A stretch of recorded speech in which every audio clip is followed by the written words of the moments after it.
Hey guys! Hey guys! We are back with another Arrow review. This time we're reviewing Arrow Season 4, Episode 8, titled Legends of Yesterday. If you haven't seen the episode yet and you want to avoid any spoilers, you're going to want to skip this video and come back later, because everything we say from this point forward is going to be a spoiler.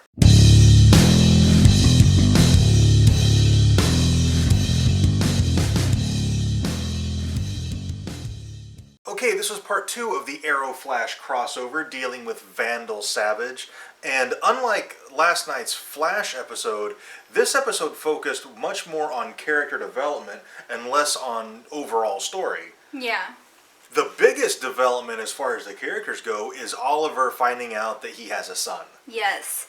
And what is crazy to me is that out of all of the secrets he's kept and the lies that he's told, and he's finally decided he's not going to do that anymore, why he would agree to keep this from Felicity. Yeah. Like, that just blows my mind.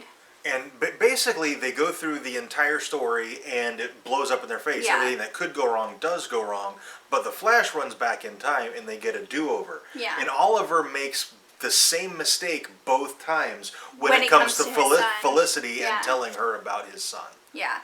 This time, though, he doesn't have to do the DNA test, so she doesn't find out. But he's acting strangely. He's going to be acting strangely. He just found out he has a son. Yeah. She's going to go digging. She's going to figure it out, and it's all going to blow up in his face. And her reaction is going to be much worse the second time around when she finds out, I think. Because it'll have been longer. Yeah. And she will have had to actually go digging and not just have Barry hand over a piece of paper. Yeah. It's going to be her actually doing work, and it's going to just build and build and build. And I don't know if their relationship can recover from that. Yeah. Like I said, it blows my mind that he even agreed to that. Like, okay, so tell the mom, okay, sure, I'll keep this a secret. But then you tell Felicity and be like, look, you can't tell anybody. I told her I wasn't going to tell you. Yeah. You can't know anything about this. Exactly, yeah. Like, that's just not something he should have kept from her. Like I said, the first time around, the battle with Vandal Savage, everything that possibly could have gone wrong did go wrong. Yes, and what I like is that they were able to figure it out. And basically, it was just one thing. Barry goes back in time, and he lets Oliver in on the fact that he traveled back in time. Mm-hmm. And so Oliver tells Cisco? Yeah, Cisco, that he needs to talk to Kendra. And he does, and that makes all the difference. Just that one conversation changes everything. And there's the gauntlet that Cisco had to double check and make sure that worked. Yeah, and but it was the conversation with Kendra that made her remember that it was the meteorites, which was what was missing from the first gauntlets, which is why they back. Like, exactly. Everything ties back to that one conversation that didn't happen the first time. And he brings the entire team instead of just a few Yes. members. But they had literally no impact on the fight. No. Like Black Canary, She was- Laurel yeah. jumps out of the van and does her canary cry and has no effect Yeah. on Vandal Savage. Like, she is utterly worthless. They just need to kill off Laurel and bring Sarah back Yes, full time. we miss Sarah. Yeah. Sarah was a much better Black Canary. But she is actually going to be in Legends of Tomorrow. It looks like it. Yeah. It's just a flash of her. Is she playing White Canary in that? Because it sure looks like it. I hope so, because I miss Sarah. Like, Yeah. and if they have her on that, then I'm okay with her not being on Arrow. I can deal with Laurel.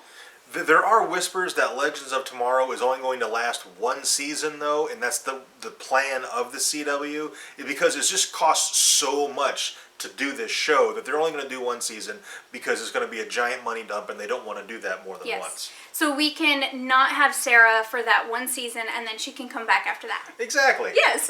Poor Cisco. Yeah. I feel so bad for him because he was the one who was able to get Kendra to fully realize her powers and regain all of her memories. Yeah. And it made all the difference in the world. And it was his love for her that was able to see her as she is in this reincarnation and actually bring forth her powers and not her soulmate. Yeah. And for the first time ever, one of them, either, Hawk Girl or Hawk Man, she's the only one of them who's ever in any of their incarnations has remembered their first death. Yes, and that's totally because of Cisco. And that's because of Cisco, and then she ends up going off with Hawkman anyway. Yeah. Which, I mean, yeah, it's fate. They're tied together forever. She's going to have to stay with him because all throughout all the comics and everything, it's always Hawkman and Hawkgirl. They're always a duo. They're never really separated. Yeah.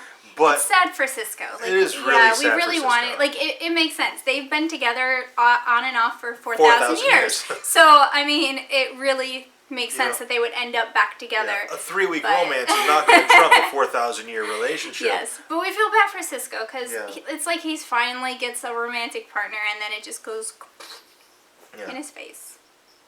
So hopefully they introduce a new character for Yes. Cisco because... Another metahuman, because I think it would be cool for him to have another metahuman. Yeah. And at the very end of the episode, Malcolm Merlyn, he's gathering up some of Vandal Savage's ashes and he's putting them in this like urn jar kind of a thing. And he's like, you owe me one, buddy, or something like that. So, and Vandal Savage is confirmed. He is the villain for Legends of Tomorrow. So, I want to know what Malcolm Merlyn's end game is for that. Yeah. It's got to tie into Damien Dark somehow, I would think. Yeah. And what was crazy is, like, they showed the preview for Legends of Tomorrow, so we knew that it was going to be Savage, who's the villain. But his little thing that he says as he's scooping up the ashes is cryptic enough that you're unsure is he saving him or not. Like, had we not seen the preview, I would be like, man, maybe if he takes part of the ashes away from the original source, he can't reincarnate. But yeah, no. Unfortunately, Malcolm is just pure evil. And he said, you owe me one, buddy, or you're welcome, buddy, or something like that. So you can tell that he's doing Savage a solid there. But what his motivation is, we have no insight into that at all. And like I gotta think it has something to do with Damien Dark, though. Yeah, or the Lazarus Pit. Although I don't know how the Lazarus Pit. Yeah, the Lazarus Pit's been destroyed. So yeah, that's right. I forgot about that. So I don't know what Malcolm Merlyn's endgame is. It's gotta be Damien Dark then. Yeah, it's the only thing I think of. It's got to have something to do with Damien Dark. Okay, I think that's pretty much it for this review. If we missed anything, if there's something you think we should have talked about that we didn't, or if we got anything wrong, let us know down in the comments.